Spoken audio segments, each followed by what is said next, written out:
ನಮಸ್ತೆ ವೀಕ್ಷಕರೇ, ನಾನು ಡಾಕ್ಟರ್ ಅನುಷಾ, ಯೋಗ ಮತ್ತು ಪ್ರಕೃತಿ ಚಿಕಿತ್ಸಾ ವೈದ್ಯ, ಜನನಿ ಯೋಗ ಮತ್ತು ಪ್ರಕೃತಿ ಚಿಕಿತ್ಸಾ ಆಸ್ಪತ್ರೆ, ಹರಪನಹಳ್ಳಿ. ಇವತ್ತಿನ ವಿಡಿಯೋ ಇನ್ಸೋಮ್ನಿಯಾ ಅಂದರೆ ನಿದ್ರಾಹೀನತೆ ಬಗ್ಗೆ ನೋಡೋಣ. ಈ ಇನ್ಸೋಮ್ನಿಯಾ ಅನ್ನೋದು 100ರಲ್ಲಿ 33% ಜನರಿಗೆ ಸಾಮಾನ್ಯವಾಗಿ ಕಾಣಿಸ್ತಾ ಹೋಗುತ್ತೆ. ಈ ಇನ್ಸೋಮ್ನಿಯಾ ಯಾಕೆ ಬರುತ್ತೆ ಅನ್ನೋದು ಸಾಮಾನ್ಯವಾಗಿ ಕೆಲವೊಂದು ಕಾರಣಗಳಿದ್ದಾವೆ. ಮೊದಲನೇದು ಹೆಚ್ಚಾದ ಸ್ಕ್ರೀನ್ ಮತ್ತು ಮೊಬೈಲ್ ಬಳಕೆ ಆಗಿರ್ಬೋದು. ಎರಡನೇದು ಹೆಚ್ಚಾದ ಕಾಫಿ ಮತ್ತು ಟೀ ಅಭ್ಯಾಸ. ಮೂರನೇದು ದೈಹಿಕ ಚಟುವಟಿಕೆಯ ಕೊರತೆ. ನಾಲ್ಕನೇದು ಒತ್ತಡ ಮತ್ತು ಆತಂಕ. ಈ ಎಲ್ಲ ಕಾರಣಗಳಿಂದಾಗಿ ಸಾಮಾನ್ಯವಾಗಿ ನಿದ್ರಾಹೀನತೆ ಅನ್ನೋದು ಕಾಣಿಸ್ತಾ ಹೋಗುತ್ತೆ. ಈ ನಿದ್ರಾಹೀನತೆಗೆ ಟ್ಯಾಬ್ಲೆಟ್ಸ್ ಒಂದೇ ಸೊಲ್ಯೂಷನಾ? ಇಲ್ಲ. ಮನೆಯಲ್ಲಿ ನಾವು ಯಾವ ಥರ ಈ ನಿದ್ರಾಹೀನತೆಯನ್ನು ದೂರ ಮಾಡ್ಕೋಬೋದು ಅಂತ ನಾನು ಹೇಳ್ತಾ ಹೋಗ್ತೇನೆ. ಮೊದಲನೇದು ಹೈಡ್ರೋಥೆರಪಿ ಅಂದರೆ ನೀರಿನ ಚಿಕಿತ್ಸೆ. ಈ ನೀರಿನ ಚಿಕಿತ್ಸೆಯಲ್ಲಿ ಒಂದಾಗಿರುವಂತಹ ಕೋಲ್ಡ್ ಫುಟ್ ಇಮರ್ಷನ್ ಬಾತ್. ಇದು ಯಾವ ಥರ ಮಾಡೋದು ಅಂದರೆ, ಒಂದು ಬಕೆಟಿಗೆ ತಣ್ಣನೆಯ ನೀರನ್ನು ಹಾಕಿ ಕಾಲನ್ನ ಅದರಲ್ಲಿ ಡಿಪ್ ಮಾಡೋದು. ಇದು ಮಾಡೋದ್ರಿಂದ ಏನಾಗುತ್ತೆ ಅಂದರೆ ನಿಮ್ಮ ಸ್ಟ್ರೆಸ್ ಲೆವೆಲ್ ಕಂಪ್ಲೀಟಾಗಿ ಕಡಿಮೆ ಆಗುತ್ತೆ. ನೆಕ್ಸ್ಟ್ ಒನ್, ಆಹಾರ ಕ್ರಮದಲ್ಲಿ ಮಾರ್ಪಡಿ.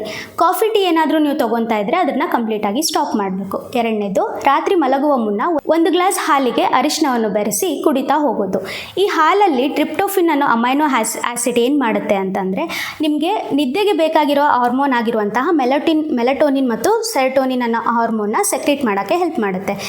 ನಿಮ್ಮ ಬೆಡ್ ಟೈಮಿಂಗ್ಸ್ಗೂ ಮತ್ತು ರಾತ್ರಿ ಡಿನ್ನರ್ಗೂ 2 ತಾಸು ಗ್ಯಾಪ್ ಇರಬೇಕು. ಹಾಗೂ ನಿಮ್ಮ ಮಲಗುವ ರೂಮ್ ಏನಿರುತ್ತಲ್ಲ ಅದು ಡಾರ್ಕ್ ಆಗಿರೋ ಥರ ನೋಡ್ಕೊಳ್ಳಿ. ಅದರಿಂದ ಏನಾಗುತ್ತೆ ಅಂದರೆ, ಲೈಟ್ ಇದ್ದರೆ ನಿಮ್ಮ ಕಣ್ಣಿಗೆ ಸ್ಟ್ರೆಸ್ ಆಗುತ್ತೆ, ನಿದ್ದೆ ಬರೋಕ್ಕೆ ಸ್ವಲ್ಪ ಕಷ್ಟ ಆಗ್ಬೋದು. ಆದ್ದರಿಂದ ನಿಮ್ಮ ರೂಮ್ನ ಡಾರ್ಕ್ ಆಗಿಡೋಕ್ಕೆ ಟ್ರೈ ಮಾಡಿ. ನೆಕ್ಸ್ಟ್ ಒನ್, ಯೋಗ ಮತ್ತು ಪ್ರಾಣಾಯಾಮ. ಒಂದು ದಿನದಲ್ಲಿ ಅಟ್ಲೀಸ್ಟ್ 1 hour ಆದರೂ ನೀವು ಯೋಗ ಅಥವಾ ಯಾವುದೇ ರೀತಿಯಾದಂಥ ಎಕ್ಸಸೈಸ್ಗಳನ್ನ ಮಾಡ್ತಾ ಹೋಗಿ. ಹಾಗೂ 15 ನಿಮಿಷ ಧ್ಯಾನ ಮಾಡ್ತಾ ಹೋಗಿ. MSRT mind sound resonance technique ಅನ್ನೋದು ಒಂದು ರಿಲ್ಯಾಕ್ಸೇಷನ್ ಟೆಕ್ನಿಕ್ಕು. ಇದನ್ನು ಪ್ರಾಕ್ಟೀಸ್ ಮಾಡೋದ್ರಿಂದ ನಿದ್ದೆ ಚೆನ್ನಾಗಿ ಬರುತ್ತೆ, ನಿಮ್ಮ ಸ್ಟ್ರೆಸ್ ಲೆವೆಲ್ ಕಡಿಮೆ ಆಗುತ್ತೆ. ಈ ಮೈಂಡ್ ಸೌಂಡ್ ರೆಸೊನೆನ್ಸ್ ಟೆಕ್ನಿಕನ್ನು ನಾನು ನಿಮಗೆ ನೆಕ್ಸ್ಟ್ ವಿಡಿಯೋದಲ್ಲಿ ಕಂಪ್ಲೀಟಾಗಿ ಹೇಳ್ತಾ ಹೋಗ್ತೇನೆ. ಅಂದರೆ ಯಾವ ಥರ ಮಾಡೋದು, ಏನೇನು ಸ್ಟೆಪ್ಗಳಿರುತ್ತೆ ಅನ್ನೋದನ್ನು ನಾನು ನಿಮಗೆ ನೆಕ್ಸ್ಟ್ ವಿಡಿಯೋದಲ್ಲಿ ಹೇಳ್ತಾ ಹೋಗ್ತೇನೆ. ಇನ್ನಷ್ಟು ಮಾಹಿತಿಗಾಗಿ ನಮ್ಮ ಆಸ್ಪತ್ರೆಯನ್ನು ಭೇಟಿ ನೀಡಿ. ಹಾಗೂ ಇದೇ ಥರದ ವಿಡಿಯೋಗಾಗಿ ನಮ್ಮ ಪೇಜ್ನ ಫಾಲೋ ಮಾಡಿ, ಲೈಕ್ ಮಾಡಿ ಹಾಗೂ ನಿಮ್ಮ ಸ್ನೇಹಿತರೊಂದಿಗೆ ಹಂಚಿಕೊಳ್ಳಿ. ಧನ್ಯವಾದಗಳು.